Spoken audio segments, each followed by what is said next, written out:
Salut à tous, aujourd'hui je vais vous parler du film Kaamelott deuxième volet qui vient de sortir au cinéma. J'ai vu le film en avant-première dans le cinéma de ma ville, et j'aimerais bien donner mon avis dessus étant donné que je suis assez fan de la série Kaamelott, et voilà, tout simplement. Alors évidemment la vidéo sera répartie entre deux parties, entre une partie no spoil et une partie spoil. Mais avant de parler de ce Kaamelott deuxième volet, je vais d'abord revenir sur le premier film et donner un peu mon avis dessus.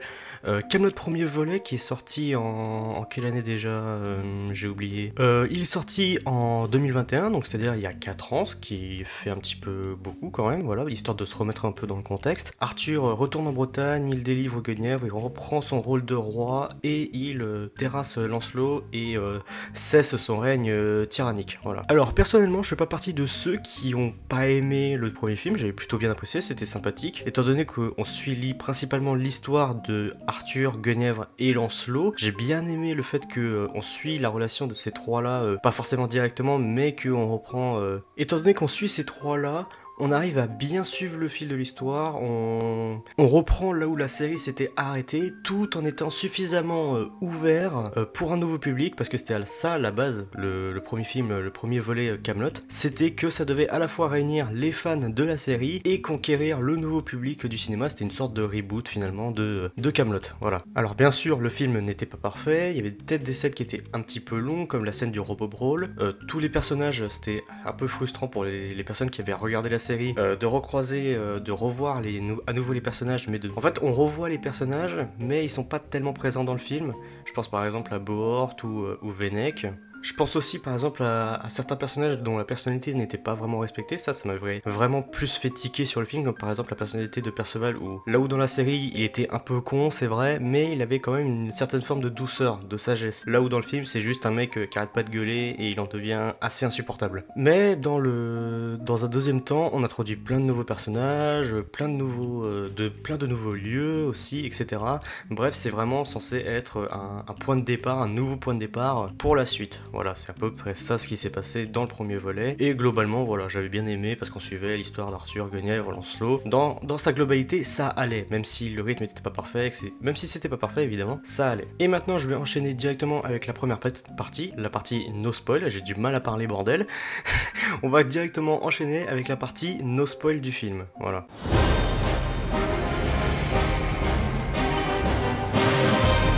Alors globalement, qu'est-ce que j'ai pensé du deuxième film Kaamelott? Bah c'est un film vraiment très bon. Non franchement, il est vraiment bon et je l'ai même trouvé meilleur que le premier. Alors évidemment, faut revenir malgré tout sur certains points parce que j'ai d'abord, avant d'aller voir le film, j'avais certaines inquiétudes, contrairement au premier film où j'avais pas vraiment d'inquiétude, où j'étais plutôt enthousiaste à voir le premier film. Là le deuxième, j'étais un peu plus réticent vis-à-vis de certaines annonces, je vais en parler aussi. Et je vais également parler aussi des affiches qu'il y a eu, des affiches promotionnelles, des trailers, des teasers qu'il y a eu, etc. Oui, c'est vrai, avant même de parler de ce que de ce qui m'a un peu... pourquoi j'ai été un peu réticent, je vais vous d'abord parler comment ça s'appelle, du synopsis du film, voilà, je vais pas aller plus loin de ce qu'on voit dans le trailer. Donc pour faire simple, le synopsis c'est 6 mois après les événements 6 mois après la chute de Lancelot, la nouvelle table ronde est entre guillemets formés et les chevaliers, les nouveaux chevaliers se réunissent afin de se démarquer par un fait d'armes pour accomplir, en gros les chevaliers vont partir effectuer des quêtes chacun leur tour pour prouver leur valeur en tant que chevalier. Voilà, c'est à peu près ça le synopsis. Maintenant, pourquoi j'étais assez réticent à aller voir le film, c'était parce que déjà dans le premier film, j'étais moins réticent parce qu'il y avait pas mal de choses à développer. Il y avait le fait de la dépression d'Arthur, etc. Le fait que Arthur devait se reconstruire. Il y avait pas mal de choses à développer. Là, il y avait quelque chose de nouveau. C'est pas une question de on a un statu quo et il va se dégrader. C'est plus une question de reprendre le pays qui a à sa tête un tyran. Voilà. Là où dans les affiches et dans les interviews faites par Alexandre Astier ou même dans les trailers, j'étais un peu plus réticent parce que j'avais un peu peur qu'on refasse juste bêtement et simplement le livre 5 un peu mélangé au livre 6, c'est-à-dire avec un Arthur dépressif qui fait rien et de l'autre côté les chevaliers qui vont vont juste accomplir leur quête et voilà quoi, ils vont accomplir leur quête dans leur coin hors champ et qu'on se fasse chier. Mais au final non, au final c'était plutôt cool.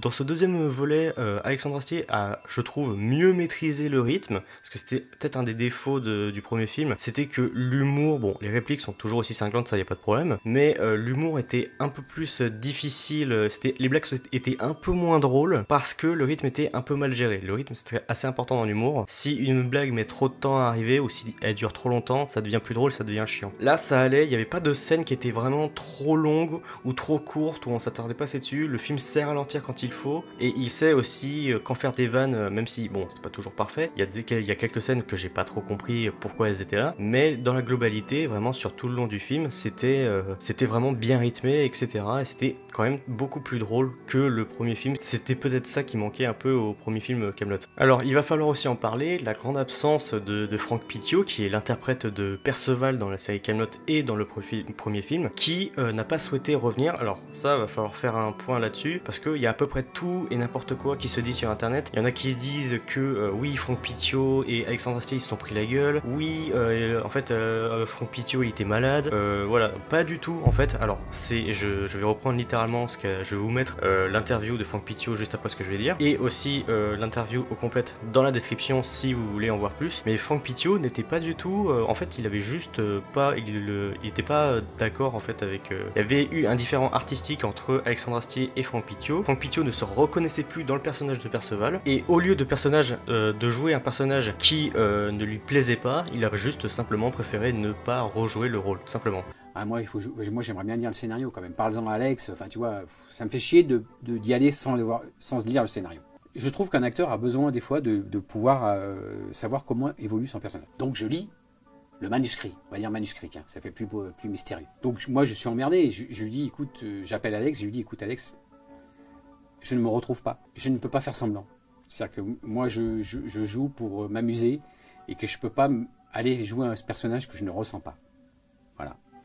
Donc j'ai dit non à Alexandre Astier. Donc oui, alors, comme tu dis, un ressenti personnel. C'est pas la guerre, c'est juste un différent artistique d'un personnage. Après, comme il l'a déclaré, il était ouvert d'esprit à l'idée de revenir dans un troisième volet si l'occasion se présentait. Voilà, donc ça veut pas dire que Franck Pittiot ne reviendra pas, ça veut juste dire que pour le deuxième volet partie 1 et partie 2, il ne sera pas là, tout simplement. Il pourra sûrement revenir il pourra peut-être revenir pour la partie 3. Inch'Allah, on va dire.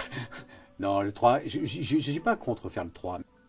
Donc, pourquoi pas ? Donc voilà, j'ai fait la parenthèse là-dessus sur l'absence de Franck Pittiot est fermée, et maintenant du coup on peut parler un peu plus du film, parce que là j'ai parlé de l'humour, du rythme, etc. Mais dans la globalité j'ai trouvé quelques trucs, pas mal de trucs intéressants. Ça peut peut-être paraître un peu dense, mais on suit vraiment pas mal de points de vue différents de personnages, que ce soit d'anciens personnages ou des nouveaux personnages qui ont été introduits dans le premier volet. Ça peut rendre le rythme assez dense, mais étant donné que les personnages évoluent entre petits groupes, par exemple des petits groupes de 4-5 personnages ou de 3 à 5 personnages, ils vont partir à l'aventure ensemble et on va les suivre ensemble. Voilà, c'est surtout ça qui va faire que on va voir des relations entre ces personnages se développer, on va voir comment ils vont interagir, etc. Et ça, bah, c'est bien parce que du coup, bah, c'était un point qui revenait assez souvent sur le premier film Kaamelott, c'est qu'on ne suivait pas assez les autres personnages. On suivait beaucoup Arthur, Guenièvre et Lancelot, c'est normal parce que l'histoire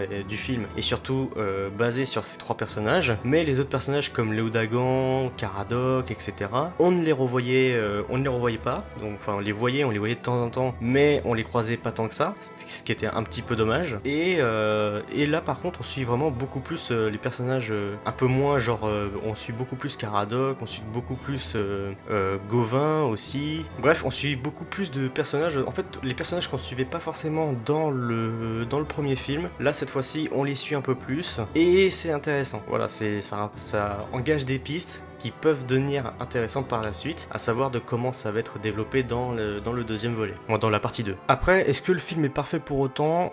Non, pas vraiment, pas non plus.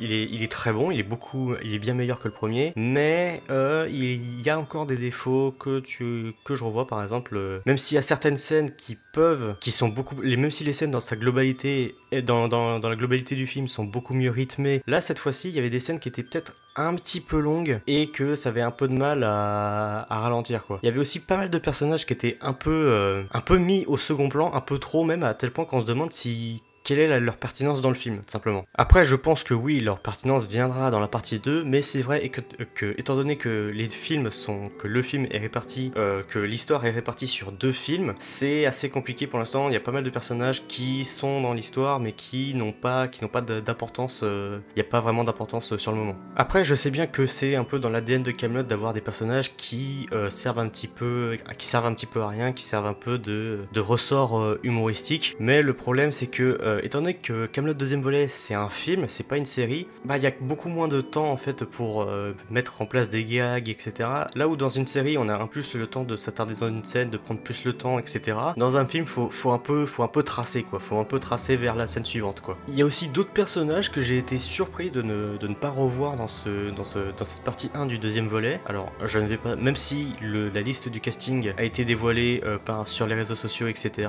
Notamment par les réseaux sociaux officiels de Kaamelott et de Alexandre Astier. Je ne dirai pas qui n'est pas présent dans le film, pour éviter de spoil ceux qui ne sont pas au courant. Mais voilà, il y a des personnages où je suis un peu surpris qu'ils ne soient pas là, parce que bon, autant pour Perceval, il y a une explication de pourquoi il est pas là dans le film, mais il y a d'autres personnages qui seront présents dans la partie 2, et que je comprends pas vraiment pourquoi ils sont pas dans la partie 1 en fait. Mais bon, ça j'en parlerai un peu plus dans la partie spoil. Mais voilà, je trouve que globalement, ça reste vraiment un bon film, qui est très sympathique et tout à voir. D'ailleurs, pour l'anecdote qui me fait beaucoup rire, quand je suis parti le voir au cinéma, il y avait plus de personnes pour aller voir Kaamelott deuxième volet que le film Demon Slayer. Voilà, vous faites ce que vous voulez de cette information, mais moi personnellement ça me fait beaucoup rire. Voilà, bon, je pense que je vais passer en partie spoil parce qu'il y a beaucoup de choses dont j'ai envie de parler sur le film, et j'ai plus envie de rentrer dans les détails, mais globalement c'est un bon film que je vous recommande d'aller voir si vous en avez le temps. Voilà, vous serez pas forcément déçus, vous serez pas déçus.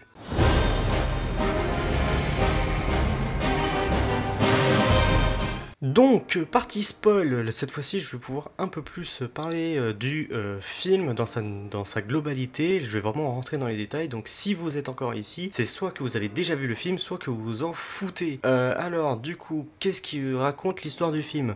Globalement, c'est Arthur qui, après la défaite de Lancelot, Arthur est toujours au stade de j'ai pas envie de bouger, j'ai pas envie de reprendre, de diriger le royaume ou quoi que ce soit, ça me fait chier, machin, et il va être plus ou moins contraint par les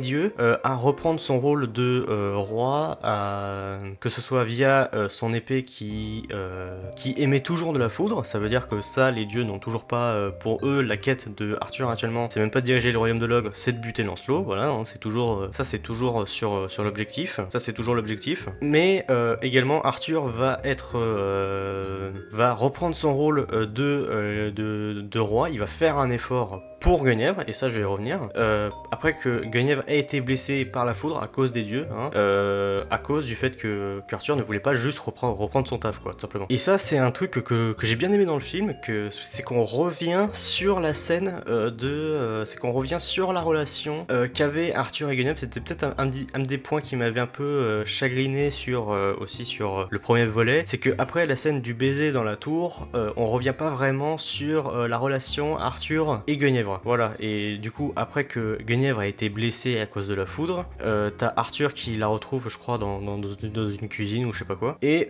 il lui dit clairement qu'il n'arrive pas à y croire en fait, il en revient pas que les dieux ont attaqué Guenièvre, la personne qui lui est chère. Il le dit bien dans le film. Donc voilà, on revient bien sur la relation avec Guenièvre, et aussi, on revient aussi sur certains points que même si Arthur et Guenièvre sont au sommet de leur relation, c'est même encore plus profond que même si on le voit pas tant que ça, c'est encore plus profond que dans le 5e livre. Arthur ne la touche toujours pas, donc du coup il n'y a toujours pas d'héritier en vue de ce machin. L'héritier n'est toujours pas en chemin, quoi. Ils ont toujours pas fait ce que font deux adultes quand ils s'aiment beaucoup, voilà, hein. Je ne pense pas avoir besoin de rentrer dans les détails.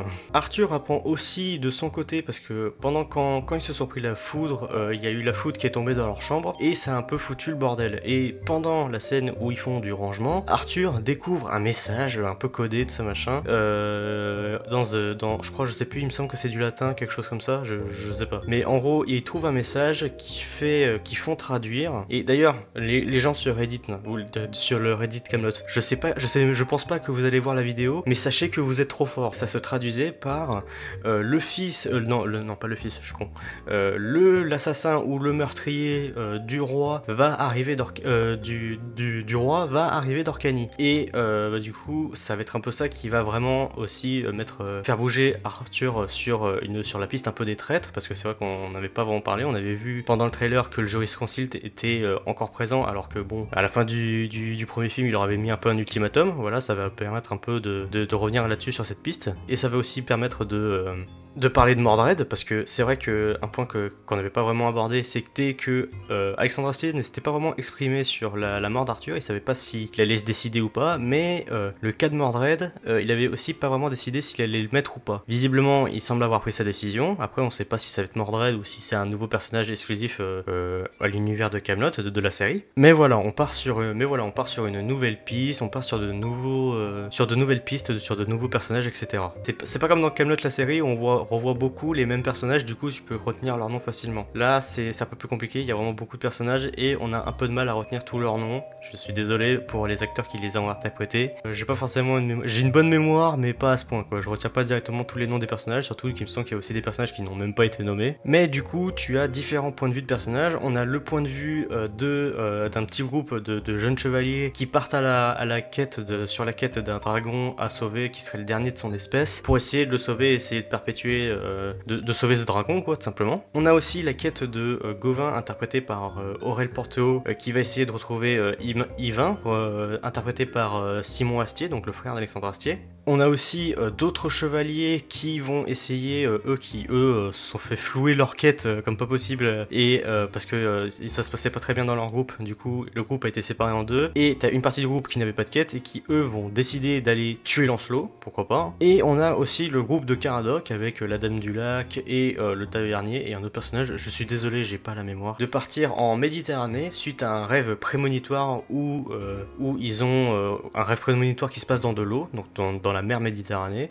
Surtout dans le livre 5 où quand il était un peu seul au pouvoir, c'était un peu un connard. Là ça allait, on retrouvait, bon, ça reste toujours Caradoc, hein, mais ça allait, la dynamique de groupe marchait plutôt bien. Malgré tout, je pense que c'est aussi en partie grâce au tavernier, mais ça allait, quoi. T'as aussi l'autre groupe de chevaliers qui sont partis sauver le dragon, qui eux aussi font leur quête de leur côté. Alors encore une fois, c'est l'humour typique de Camelot, hein. Ils sont pas ultra héroïques, ils sont pas forcément hyper courageux non plus, mais ils font de leur mieux, quoi. Et le fait que ces personnages partent à l'aventure, déjà, encore une fois, ça permet de les développer et de créer une dynamique de groupe, donc ça c'est pas mal, mais ça permet aussi d'explorer plein de décors différents, plein de trucs qu'on n'avait pas vu dans la série. Là où dans la série on restait surtout principalement dans les décors extérieurs, sur de la forêt ou de la neige, là ça va, on explore vraiment plein de décors différents. Là on a vraiment plein de décors différentes, il y a plein de plans qui sont très jolis, et franchement c'est cool, il y a une belle imagerie. Alors il y a aussi, on suit aussi de l'autre côté, on suit un peu Lancelot, et évidemment le retour de Méléagant. Alors Méléagant, je l'attendais énormément parce que c'était vraiment un personnage qui m'a énormément marqué dans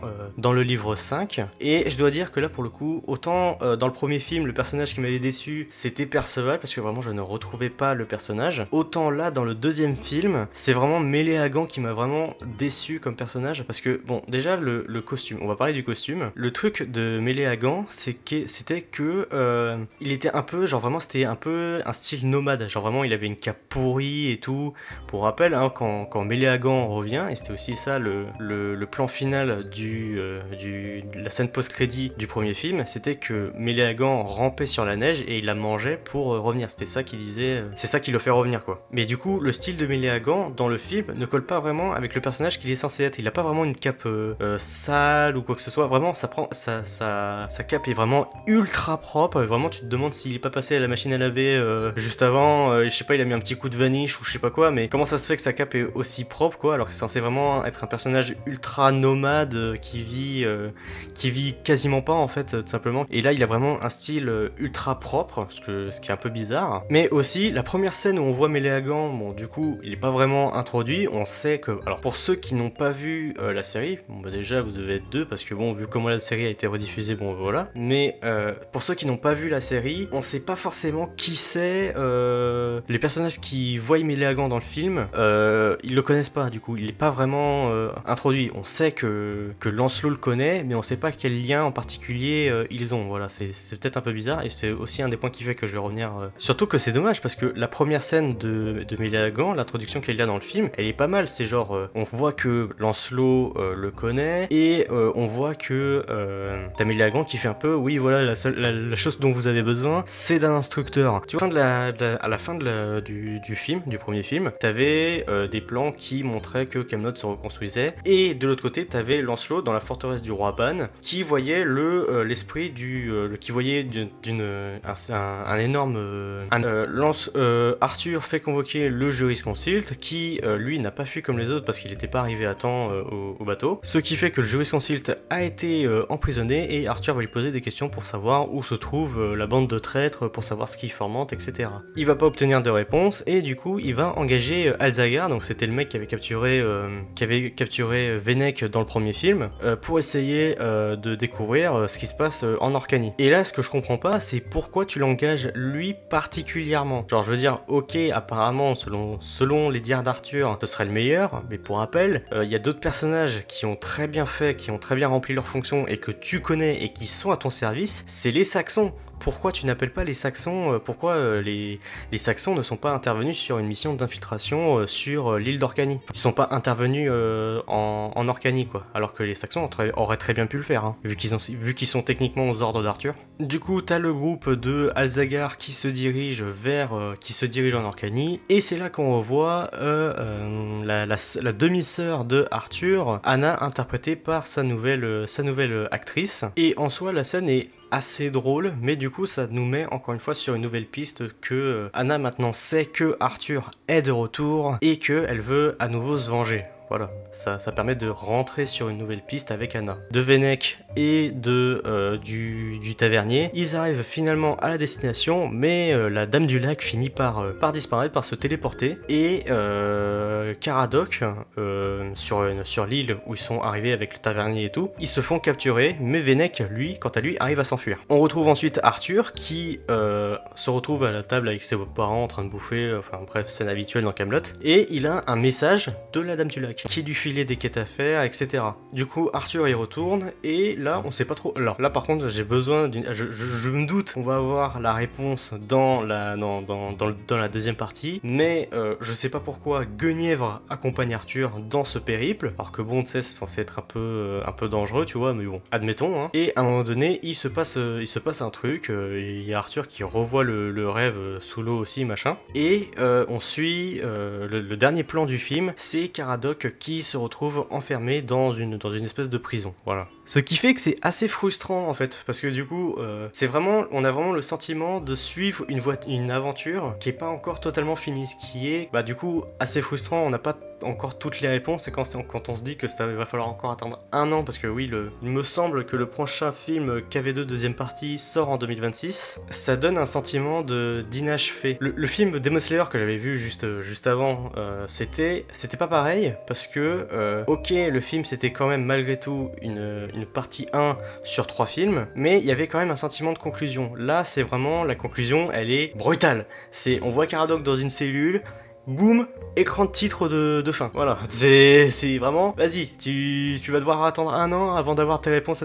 On t'a mis plein de questions dans la tête et tu les auras que dans un an. Voilà, il n'y a pas du tout d'enjeux qui sont résolus ou quoi que ce soit. Un point sur lequel je voudrais revenir, c'est que autant la relation entre Arthur et Guenièvre, on la revoit, encore une fois, on la revoit, on sait où ils en sont actuellement dans leur relation, mais dans le film en lui-même, la relation entre Arthur et Guenièvre n'évolue pas. En tout cas, pour l'instant. Et c'est peut-être là le problème que j'ai un petit peu avec ce film. Le point qui me fatigue un petit peu sur les films Camelot, c'est qu'on mentionne très peu, voire quasiment pas, les événements de la série. Alors, pour le premier film ça pouvait s'expliquer parce que c'était un reboot, autant là dans le deuxième film ça commence à devenir vraiment plus compliqué. Parce qu'un autre truc qui me fait dire ça, c'est que par exemple à la fin de la série, Guenièvre, après que Arthur ait donné ses mémoires au père Blaise, Guenièvre n'avait toujours pas lu les mémoires de Arthur. Alors elle sait qu'il y a eu un premier mariage, mais elle sait pas ce qui s'est passé à Rome par exemple. Je dis ça parce que dans le film il y a une scène où justement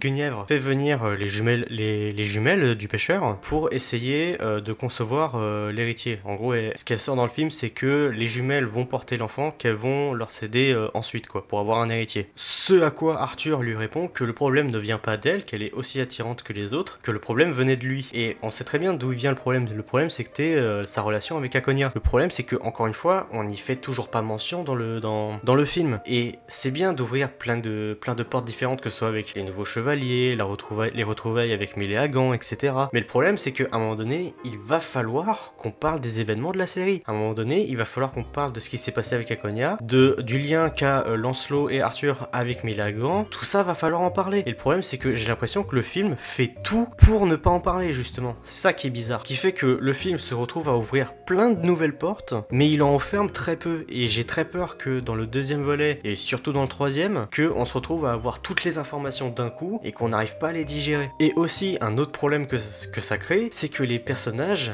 n'évoluent pas. Les personnages n'évoluent pas. Et ça se voit particulièrement, encore une fois, avec la relation entre Arthur et Guenièvre. Le fait que les personnages, que par exemple Arthur a déclaré un peu son amour à Guenièvre, ça c'est bien, tu vois. Du coup, tu te dis, ah, ça veut dire que du coup, si toi t'as vu que les films, tu te dis que bon, bah ça y est, Arthur il va concevoir un héritier ou quoi que ce soit. Même ceux qui n'ont vu que la série, tu peux te dire, ah, ça y est, c'est bon, il y a plus rien il a surpassé son traumatisme avec Akonia, c'est bon, ils vont concevoir un héritier ou quoi que ce soit. Mais non, tu vois que ça c'est toujours pas fait. Et le problème c'est que, encore une fois, vu qu'on ne fait pas mention de ce qui s'est passé avant, les relations entre les personnages ont du mal à avancer. Et personnellement, j'ai un peu une petite théorie, c'est que le rêve prémonitoire de Arthur, là où ils se dirigent avec Vennec, Guenièvre, et là où sont actuellement enfermés Caradoc et le Tavernier, c'est sur cette île que se trouverait Akonia, et que, étant donné que Arthur n'aurait jamais eu la volonté par lui-même d'aller là-bas, bah du coup, il a fallu que la Dame du Lac revienne à son rôle de Dame du Lac, et que Caradoc et le Tavernier soient emprisonnés pour un peu motiver Arthur à y aller, quoi. Parce que, encore une fois, à un moment donné, il va falloir commencer à fermer des portes, il va falloir donner des réponses, et surtout vraiment faire avancer les personnages. Parce que, un autre truc que j'ai pas dit, c'est que, ok,